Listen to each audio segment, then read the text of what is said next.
कन्या कहा जाता है। उसे लक्ष्मी, सरस्वती, माँ दुर्गा के रूप में देखा जाता है और नवरात्रा के दिनों में तो साक्षात उसे घर घर में पूजा जाता है।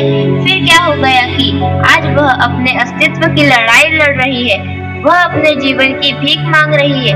अरे बेटी तो हर घर की शान है, उसी से घर में रोशनी है, बेटी तो घरों को जोड़ती है।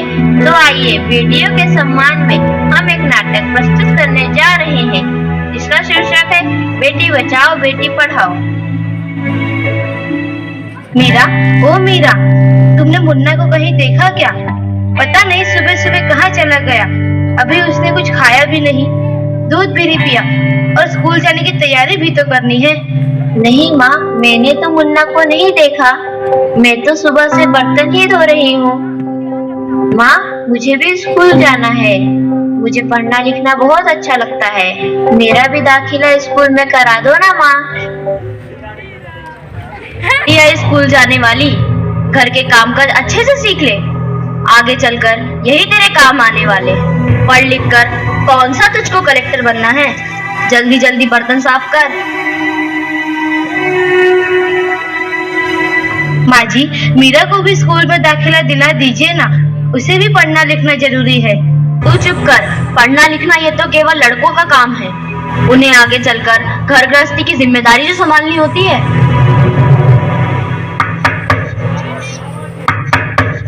अरे क्या हो रहा है? कौन किसकी जवाबदारी संभाल रहा है और हमारी मीरा बेटी क्यों रो रही है? देखिए ना बख्तर दीदी, दादी मुझे स्कूल ही जाने नहीं देती। कहती है तुझे पढ़ लिख कर क्या करना है, आगे चल के चूल्हा चौका ही तो संभालना है। अरे यह तो बहुत गलत बात है माँ जी। क्या आपको नहीं लगता कि हम बेटियां भी पढ़ लिख कर आगे बढ़े? आज समाज बहुत आगे बढ़ गया है माँ जी। आप किस दुनिया की बात कर रही हैं? हम 21वीं सदी में जी रहे हैं। मैं आज ही टीचर दीदी से बात कर मीरा का दाखिला स्कूल में कराती हूँ। और हाँ, मैं तो यहाँ इसीलिए आई थी कि मुन्ना को पोलियो ड्रॉप दिया कि नहीं। जगह जगह इसके कैंप लगे हैं। आप आ गए, अब मुन्ना को पोलियो ड्रॉप भी दे देंगे और मैं इसे स्कूल भी पहुँचा दूंगी। अच्छा मीरा, अब तुम रोना नहीं, तुम जरूर स्कूल जाओगी और एक दिन पढ़ लिख कर मेरी तरह बहुत अच्छी डॉक्टर बनोगी। ठीक है बेटा?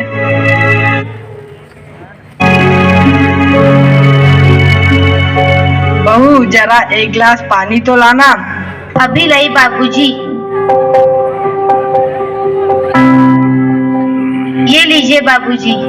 अरे ये देखो, अखबार में प्यारी इतनी सुंदर कविता आई है। आओ मैं तुम्हें यह कविता पढ़कर सुनाता हूँ।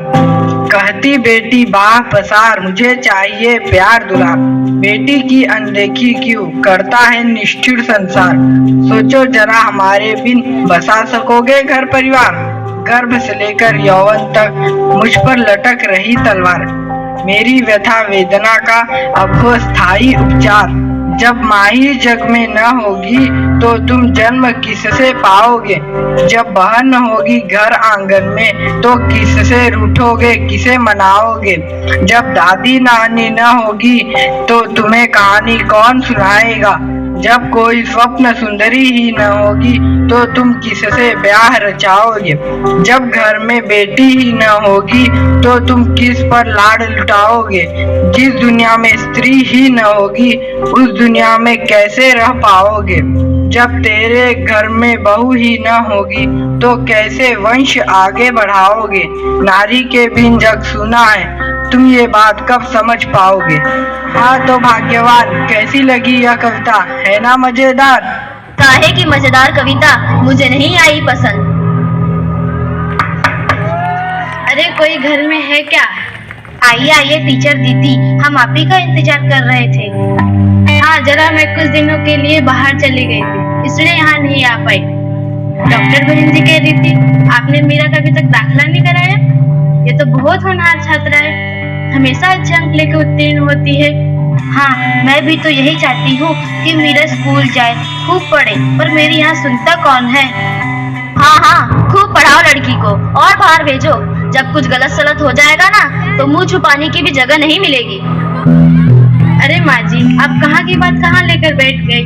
मीरा को 10वीं तक तो पढ़ाई पूरी कर लेने दीजिए, आगे की पढ़ाई के बारे में बाद में सोचेंगे। हाँ टीचर दीदी, हम मीरा को अवश्य स्कूल भेजेंगे। मैं उसे मेरे जैसा अनपढ़ नहीं रहने दूंगी, उसे खूब पढ़ाऊंगी। कल मीरा को तैयार रखना, मैं उसे लेने आऊंगी। क्यों दादाजी, सही कहा ना मैंने?